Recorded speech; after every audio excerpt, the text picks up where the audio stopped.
जिक्र शब फ़राक़ से वहशत उसे भी थी, मेरी तरह किसी से मोहब्बत उसे भी थी।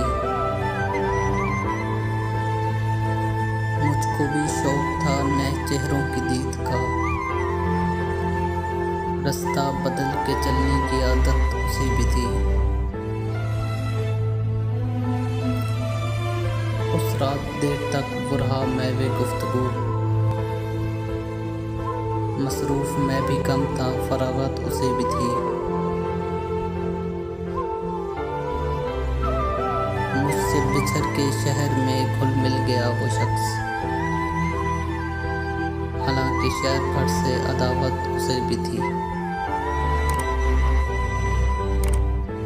वो मुझसे बढ़ के ज़ब्त का आदी था, जी गया, वरना हर एक सांस क़यामत उसे भी थी। सुनता था वो भी सबसे पुरानी कहानियाँ,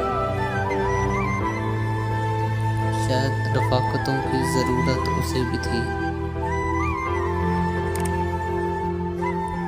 तन्हा हुआ सफ़र में तो मुझ पे खुला ये भेद, साइज़ से प्यार धूप से नफ़रत उसे भी थी।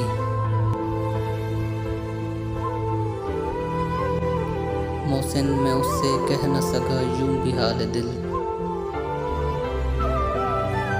दरपेश एक ताज़ा मुसीबत उसे भी थी।